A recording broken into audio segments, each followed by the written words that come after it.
Alright guys, let me just say what we're all thinking right here and now. That Shinji's new OST fucking slaps, bro. Why does that shit go so hard? They gave our boy R&B as an OST. That shit slaps so hard. I was vibing out, man, the whole time. Man, guys, Bleach really has just been great these past couple weeks. So today, I'm going to treat you guys a little bit because we're going to do 2 episodes today. Because I didn't get a chance to cover this last week. Y'all thought I forgot you, didn't you? And man, if you guys think Bleach is going to be up and down, up and down, up and down, or has been these past couple weeks, you guys haven't seen anything yet. This arc is going to be crazy, and we got a lot to cover. So let's just get into it and talk about Bleach 1000 Year Blood War Part 2, Episodes 2 and 3 today. Okay guys, so when our episode begins with us hearing, we're to kill the captains with the Bankai we took from them. Pretty safe to say that things are about to get real. And it's here as we transition back to the battlefield, we see just that unfolding. As Shuhei says, I set some traps within the Seireitei, figuring they would attack again without warning. But they're kind of useless when we lose our territorial advantage like this. I would say so. As we hear Bach say, 1,000 years ago, we Quincy lost the war and were left with nowhere else to go.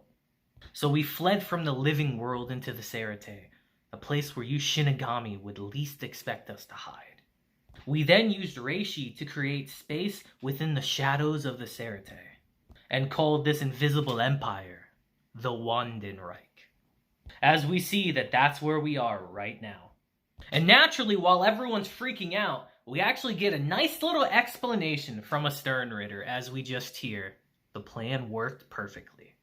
Unlike the living world, the soul society is filled with Reishi, our source of power. The things we could do were limitless. We spent 1,000 years building up our power from within the shadows. As we meet Sternritter D, Askin Naklavar, a Sternritter that I personally really like, that you guys will know why soon enough. And it's here Shuhei is approached by Jagrum. He continues and says, we did not invade the Seireitei by breaking through the soul shield membrane. We were already inside the soul shield membrane. As Shuhei tells Jagrum, man, you sure got to the captain's room very quickly, huh? And it's here like in every badass series, these two have to give their full names and titles as they introduce each other. It's pretty sick. I love when series do this. But as Shuhei tells him how impatient of you to come for me right away and says, don't you want to enjoy the battle you've been waiting 1,000 years for? Jagrum tells him His Majesty loves peace. He believes the shorter the battle, the better it is. As he issued all the Sternritters just one order. Annihilate the enemy instantly. No fun, no games, straight hands. And it's here as we transition back to Naklavar. He's feeling real confident talking down to the R&D department right here. That is, until we suddenly hear, you Quincies were in the shadows. 2 worlds existing in the same place, never coming in contact with one another. Creating another world inside the shadows is pretty absurd. But I like absurdity. As we see our boy Mayuri come out looking as immaculate as always, bro. Always has the drip. And it's here he explains to them why he's dressed like this, saying, based on the information I collected during our last battle, I was able to surmise that shadows had something to do with the Quincy invasion. That's why I modified my laboratory so that no shadows were created. Now, let's find out who's really intelligent between us. And I gotta say, guys, legitimately, that is a brilliant idea Mayuri came up with. Our mad scientist has done it again. But it's here. Let's transition to some battles going on throughout the Seireitei, because we're going to be getting a lot of that this arc, as we meet Sternritter H, Baz B, as he's annihilating the Shinigami. And who should go up against our fiery hothead of a Sternritter right here? but our coolest captain, Hitsugaya and Rangiku. As Baz B says, "Ah, you're the captain that got his Bankai stolen." Ha ha ha! And as they both introduce each other to themselves, their battle commences. And it's here as we transition to another battle on the Seireitei battlefield. We transition to Omida protecting his sister as he gets attacked by Stern Rider K. BG9, the one that stole Soifan's Bankai. And it's here I'll be transitioning through both of their fights somewhat quickly, so kind of bear with me, guys. I do have 2 episodes to go through after all, and this one's not as important as the second one. Because it's here as we transition back to Hitsugaya fighting against Baz B with Rangiku's help. We see they're somewhat holding their own, as they've actually developed a way to combine her Zanpakuto with his to create a wall of ice that cannot be melted by fire because of Hanako's ability with the sand that she controls. It's actually quite a smart idea, as they're able to quite literally wall off Baz B, as they're able to do quite a vicious counterattack against him, actually. And it's here as we transition back to Omida fighting Sturm Rider K. He is getting rocked right now. You guys gotta remember, he's protecting his sister here, so he can't really fight to the best of his abilities. Not that he'd beat this guy anyway, but still. And it's here as he's about to get taken out by K's Gatling gun arm, which is ridiculous, by the way. We see he gets rescued by Soifan, who quite literally catches all the bullets in her hand. Now, you guys may have noticed that Soifan looks pretty damn cool right here. And that's because in the short time since their last attack, she's actually perfected Shunko, which, if I remember correctly, is the technique that her and Yoruichi came up with together. She looks fucking badass, frankly. And she knows it too, as she gets in K's face and sends him flying here. But it's here you'll see that in this arc, nothing is gonna be easy. Because as we transition back to Hitsugaya, we see that Baz B isn't even fazed by this attack. As he tells him, it's too bad you don't have your Bankai right now. I could have shown you that one finger would be enough to defeat your Bankai's ice. And as Hitsugaya puts his wall back up again, Baz B shows him just that, as he pierces through it with one finger, along with Hitsugaya. And it's here as we transition back to Stern Rider K and Soifan, we see that he is just fine as well. As he transforms his body and says, "If this is your level, I have no use for the Bankai I took from you." As he actually uses its power right here to send her scrambling, but it was just a distraction as he stabs through her arm, holding her in place, and blasts her from point blank range. And it's here as we transition back to Hitsugaya. He's actually running from Baz B. He cannot fight him right now. He will not win, as he's doing everything he can, but it's not even slowing him down. As we see Baz B uses his second finger right here and completely annihilates Hitsugaya. And it's here before Baz B can finish him off, he actually gets stopped by Stern Rider I, the Iron, Chang Du, the one who stole Hitsugaya's Bankai. As he tells him, "We agreed to lead the captains who were robbed of their Bankai to the ones who took them away, so I'll deal with him." Things are looking bleak here. And it's here as we transition to episode 3, we see all the Soul Reapers are desperately spread out through the Seireitei, trying to just survive at this point, doing whatever they can.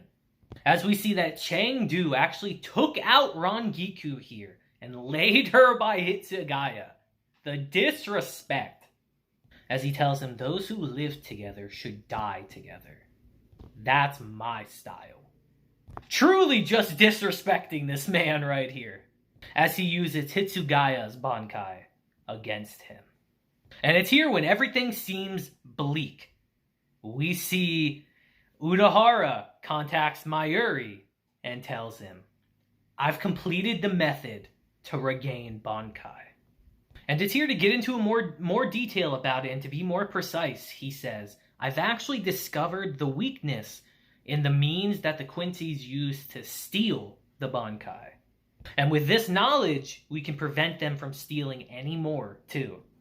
And it's here as Kisuke comes in person to talk to Mayuri. He tells him, "I want to ask for your cooperation, Captain Kurosuchi." As we see, it's time to mount a bit of a comeback. And it's here as they enter Mayuri's base of operations. Kisuke tells him, "These are Shinyaku. With these, we can completely prevent our Bankais from getting stolen." As he tells him, "I stayed in Wako Mundo because I saw the key to preventing Bankai from being stolen was there."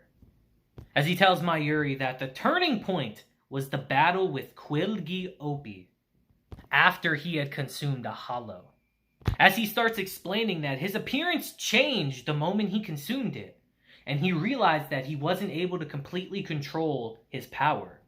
As he starts explaining to Mayuri that, with an Arrancar's resurrection, the power of their sword or their soul is shaped into a sword and released to obtain greater powers. You could say it's a skill that's nearly identical to a Bankai. Now, if our Bankais could get stolen, then the same should apply to the resurrection of the Arrancars. However, not a single Arrancar had their resurrection stolen. As Mayuri deduces that there's only two outcomes that can be deduced from this. Either resurrection cannot be stolen, or stealing them would be disadvantageous to the Quincies. And it's in this moment, as communications go back up finally, we see our boy Kisuke communicating across the entire Seireitei to everyone, all the captains. And in case you guys are confused, only the captains can hear this right now. I don't believe the Stern Ritters can. Just to let you guys know. As he tells them all, "I've sent a black pill to all of you, along with this message. This Shinyaku only reacts to those who possess Bankai. Go ahead and touch it with anything you want. The pill will be absorbed from the touch point and will permeate the inner part of your soul." And as we transition back to the command room, Kisuke says, "There's something about the Quincies that have always bothered me." As Mayuri says, "I was thinking that their hostility against the Hollows can't be based on resentment like the legends say." As he says, there's only one reason they could hold such lasting hostility, and it's a fundamental fear of that which endangers your life. And to explain this to you guys further, Kisuke explains that Quincies are a breed that has no antibody against Hollows.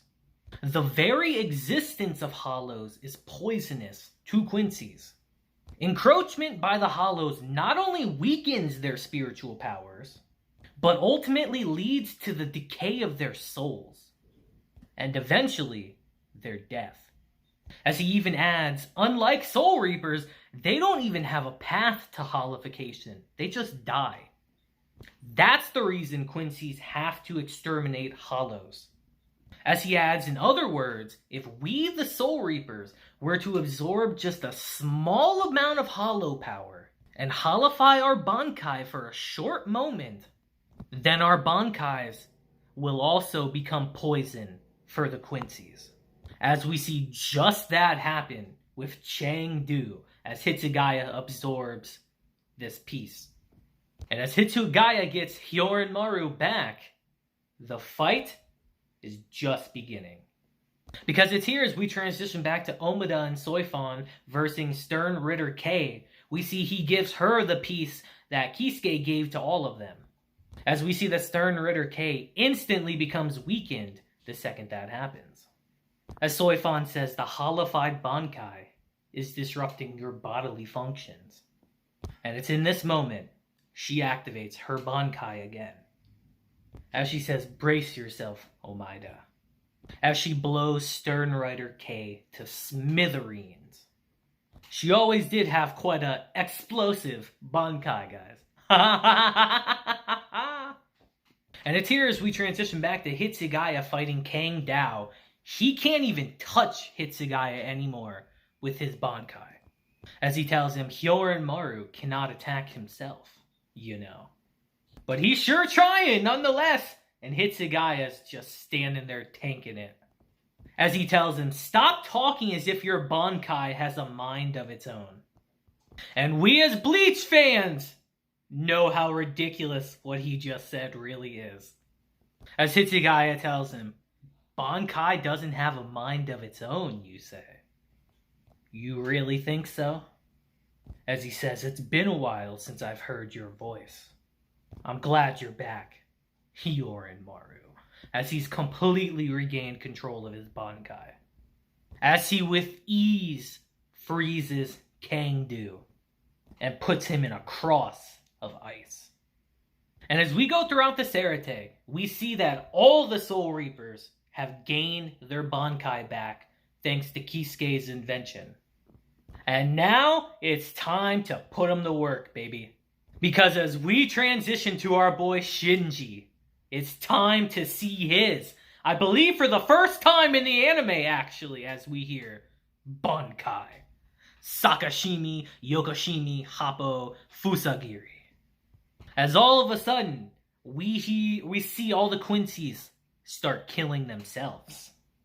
As Shinji says, reversing your recognition of enemy and ally, and making you attack your own side. That's what my Bankai can do.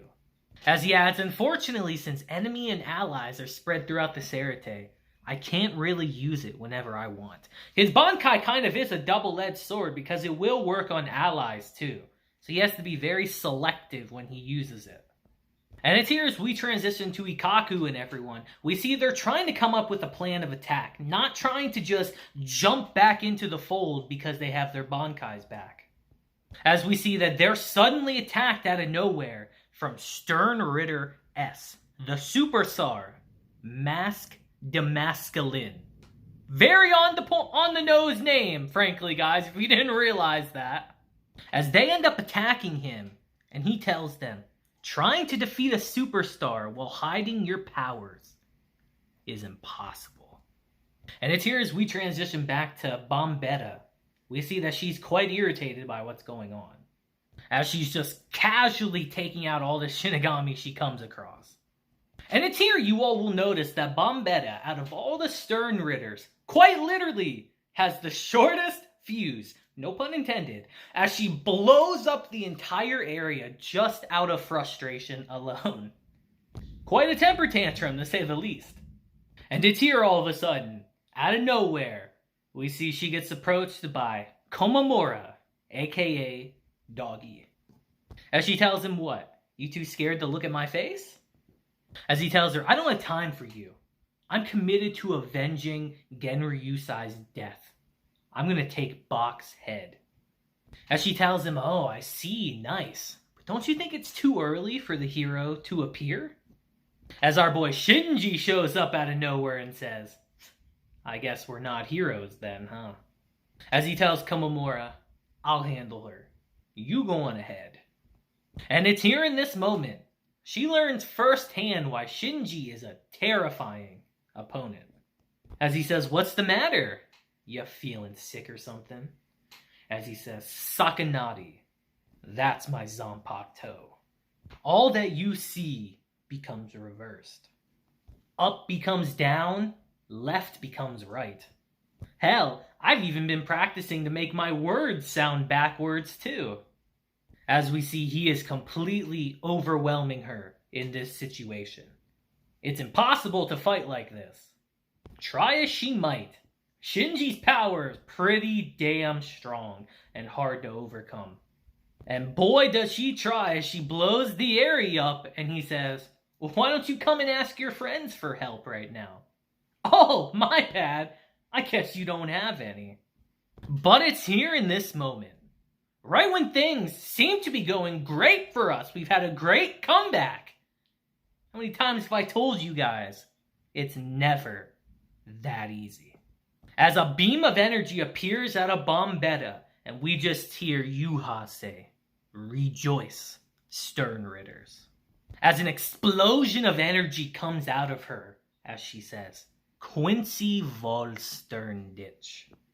Funny enough, I hadn't been able to use this ability, you see. The Bankai I stole was in the way. I'm actually grateful to you guys for allowing me to use this power. As we hear Yuha say, you shall regret regaining your Bankai, Soul Reapers. Your daydream of a battle brimming with hope and warmth ends now. As we see across the battlefield, all the Quincies have used this ability. The true despair begins here. And it's here as we transition to the final scene in our episode. We transition to Ichigo walking along this path still. As we see that the closer he gets to this entrance, the farther away it gets. And his body gets heavier and heavier with each step.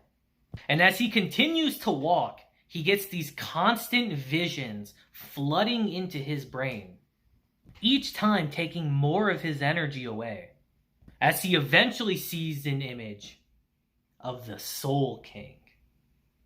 And with that, our episode ends. Whew, guys, this was a lot of information I put into this one video. I really hope it wasn't confusing for you guys. I tried to consolidate 2 episodes worth of info in one. And I hope you guys, I hope that came through loud and clear to you guys. Because, boy, we're about to get into some pretty wild stuff in Bleach, guys. And I am excited. So let me know your thoughts down in the comments. Because we got some craziness in these episodes alone. But we ain't seen nothing yet. So get hyped. But until next time, guys, I hope you all have a great day, week, month, and year. And until then, deuces, have a blessed day, and I will see you guys in the next video. Deuces.